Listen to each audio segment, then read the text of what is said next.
Right. దీంతో పాటు గత వారం రోజుల నుంచి చూస్తా ఉన్నాం మనం. ఇయాల bomb, atom bomb, Lakshmi bomb, ఆ బాంబు, ఈరోజు అరెస్టు.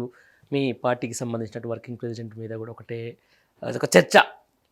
అరే ఈరోజు అయిపోయా, రేపు అయిపోతుంది. అసలు ఏది, ఎందుకు, దేనికోసము, అసలు ఎందుకు అరెస్టు అనేది ఒక బయటికి రాకుండా కేవలం కేటీఆర్ అరెస్ట్ అని చెప్పేసి అలా మెయిన్ స్ట్రీమ్ మీడియా వైపు అదరగొడతా ఉంది. లేకపోతే కాంగ్రెస్ అనుకూలమైన మీడియాలో అయితే ఇక ఇష్టానుసారం అప్పుడే అయిపోయింది, కేటీఆర్ అరెస్ట్ అయిపోయిండు, తీసుకొని పోయి చెంచల్గూడకో చెల్లపల్లికో తరలిస్తారు అన్నట్టుగా కూడా కొన్ని వార్తలు తమ్మునైర్స్ మనకు కనపడతా ఉన్నాయి.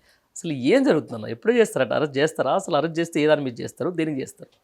కాంగ్రెస్ పార్టీ వాళ్ళ ప్రభుత్వాన్ని ఒక విపరీతమైన ప్రెషర్ల వల్ల నడిపిస్తా ఉన్నారు. ఓకే, హామీలని అమలు చేయలేకపోతున్నాం, గ్యారంటీలను అమలు చేయలేకపోతున్నాము, ఢిల్లీకి అప్పచెప్పాల్సిన నెల అప్పచెప్పాలి, ఇవన్నీ ముందు పోవాలంటే ముందు భూదందాలు చేయాలి, లేకపోతే ఏడికెళ్ళిన పైసలు గుంజాలి.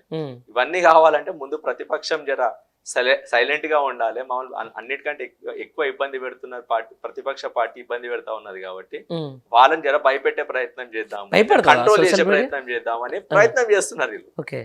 దాంట్లో భాగంగానే ఈ బాంబు వేస్తాము, ఆ కేసు పెడతాము, ఈ కేసు పెడతాము, ఈ బాంబులు వేస్తాము, ఆ బాంబులు వేస్తాం అని చెప్పి ఇష్టం వచ్చినట్టు వాళ్ళు స్టేట్మెంట్లు ఇస్తున్నారు.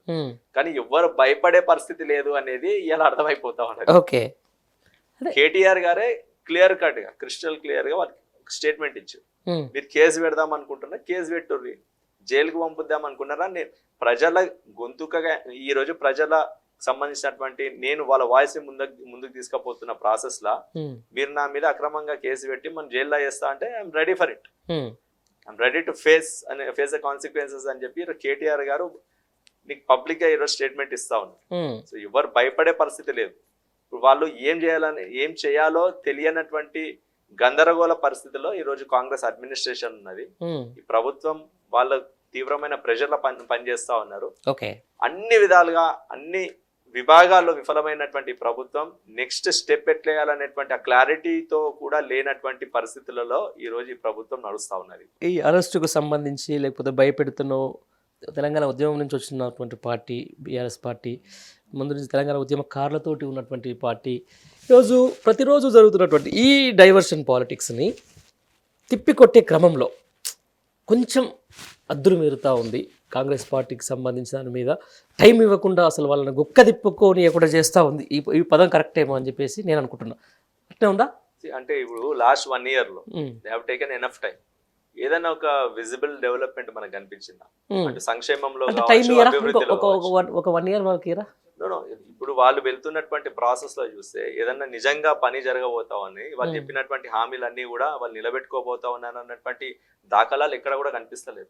వాళ్ళు ఏ విధంగా భూదందాలు చేద్దాము, ఏ విధంగా వాళ్ళు పైసలు సంపాదించుకుందాం అనే దాని మీద వాళ్ళు దృష్టి కేంద్రీకరించినట్టు కనిపిస్తా ఉన్నాయి. ఇట్లాంటి ప్రాసెస్ లో డెఫినెట్ గా బాధ్యత గల ప్రతిపక్ష పార్టీలో బీఆర్ఎస్ పార్టీ వర్కింగ్ ప్రెసిడెంట్ గా దీన్ని వాయిస్ రేజ్ చేయాల్సినటువంటి బాధ్యత కేటీఆర్ గారి మీద ఉన్నది.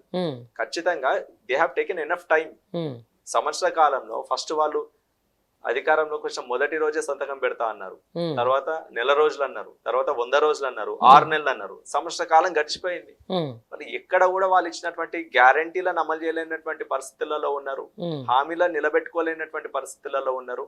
ఇప్పుడు వాళ్ళు డైవర్జన్ పాలిటిక్స్ చేస్తా ఉన్నారు. వాటి గురించి అడిగితే డైవర్జన్ పాలిటిక్స్ చేసే పరిస్థితిలో కనిపిస్తా ఉన్నారు. ఖచ్చితంగా they have taken enough time. వాళ్ళు చెప్పినటువంటి డెడ్ లైన్లు అన్ని కూడా దాటిపోయినాయి. సో ఇట్లాంటి పరిస్థితులలో వాళ్ళని నిలదీసి ప్రజాక్షేత్రంలో వాళ్ళని నిందితులుగా నిలబెట్టేటువంటి పరిస్థితులలో ఈరోజు కాంగ్రెస్ ప్రభుత్వం ఉన్నది. ప్రతిపక్ష పార్టీ నాయకుడిగా కేటీఆర్ గారు చేస్తున్న పని అది. అంతేనా? ఫైనల్గా ఒకటి అడుగుతాం మిమ్మల్ని. బీఆర్ఎస్ పార్టీ సోషల్ మీడియా అత్యంత యాక్టివ్గా ఉన్నది. సోషల్ మీడియా కన్వీనర్లు ఒకరిద్దరు తప్ప కతిమలందరూ మాత్రం స్తబ్దుగా ఉన్నారు. నిజమేనా? ఇప్పుడు బీఆర్ఎస్ పార్టీ ఎంత యాక్టివ్, నేను అడిగిన చాలా కరెక్ట్ డిప్లొమాటిక్ చెప్పకూడదు, కరెక్ట్ చెప్పాలి. నేను అడిగిన దానికి కరెక్టా కాదా చెప్తాను నేను. ఇప్పుడు బీఆర్ఎస్ పార్టీకి ఉన్న ప్రస్తుతం బీఆర్ఎస్ పార్టీలో అన్ని వింగ్లలో కూడా అత్యంత బలంగా పనిచేస్తున్నట్టు వింగ్ ఏదంటే సోషల్ మీడియా వింగ్. పార్టీకి చాలా వింగ్స్ ఉంటాయి. ఇప్పుడు విద్యార్థి విభాగం ఉంటది, యువజన విభాగం, మహిళా విభాగం, ఇట్లా అన్ని వింగ్స్ లలో సోషల్ మీడియా వింగ్ అనేది చాలా చాలా బలంగా పనిచేస్తుంది. మీరు అందరు కూడా ప్రతి ఒక్క సోషల్ మీడియా సైనికుని రీచ్ ఈరోజు చూస్తే ఏ లెవెల్లో పోతుంది అనే దానికి ఏ విధంగా కాంగ్రెస్ ప్రభుత్వం ఈ రోజు రియాక్ట్ అవుతా ఉన్నదో మా బీఆర్ఎస్ పార్టీ పోస్టులకి మీకు దాంట్లోనే ఆన్సర్ దొరికిపోతుంది. కాంగ్రెస్ ప్రభుత్వము ఈ రోజు అక్రమంగా బీఆర్ఎస్ పార్టీ సోషల్ మీడియాలో పనిచేస్తున్నటువంటి బీఆర్ఎస్ సోషల్ మీడియా ఇన్ఫ్లుయెన్సర్స్ అందరినీ కూడా గుర్తించి వాళ్ళ మీద కేసులు పెడతా ఉన్నారు, అక్రమంగా కేసులు పెడతా ఉన్నారు, జైలు కూడా పంపిస్తా ఉన్నారు. నేను అదే అంటున్నా, ఇప్పుడు కాంగ్రెస్ పార్టీ బీఆర్ఎస్ పార్టీలో ఉన్న సోషల్ మీడియా ఇన్ఫ్లుయెన్సర్ని గుర్తించి కేసులు వేస్తుంది, కానీ బీఆర్ఎస్ పార్టీలో ఉన్న సోషల్ మీడియా ఇన్ఫ్లుయెన్సర్ని బీఆర్ఎస్ పార్టీ గుర్తిస్తలేదని చెప్పేసి కొంతమంది వాపోతున్నారు. అదేం దౌర నిజం అంటున్నా నేను. లేదండి, ఇప్పుడు కేసీఆర్ కనీసం వాళ్ళు కేసులను పెడుతున్నారు, వీళ్ళకి మమ్మల్ని గుర్తిస్తలేరని చెప్పి నేను కొన్ని సోషల్ మీడియాలో ఆవేదన వ్యక్తం చేస్తున్నప్పుడు చూసి ఇప్పుడు కేసుల పరంగా మీరు మాట్లాడితే లీగల్ సెల్ అనేది ఎప్పటికప్పుడు ఇన్స్టెంట్ గా సపోర్ట్ ఉండి వాళ్ళకి స్ట్రాంగ్ అది న్యాయపరమైన సాయం చేస్తా ఉన్నది. అది కాకుండా మీరు గుర్తింపు గురించి రికగ్నిషన్ గురించి మాట్లాడారు. ప్రతి ఒక్క సోషల్ మీడియా సైనికుని ఏ విధంగా అయితే ఇట్లా వాళ్ళు పనిచేస్తా ఉన్నారు అనేది from the bottom the top leadership వరకు కేసీఆర్ గారి వరకు ఎప్పటికప్పుడు వారే స్వయంగా సోషల్ మీడియా చూస్తా ఉంటారు. కేసీఆర్ గారు కానీ, కేటీఆర్ గారు కానీ, హరీష్ రావు గారు కానీ, బీఆర్ఎస్ పార్టీ అగ్రనాయకత్వం అందరు కూడా they are very active on social media. Social మీడియాలో ఎవరు ఏ విధంగా పనిచేస్తా ఉన్నారు అనేది ఎవరో పైన చెప్పాల్సినటువంటి అవసరం లేదు.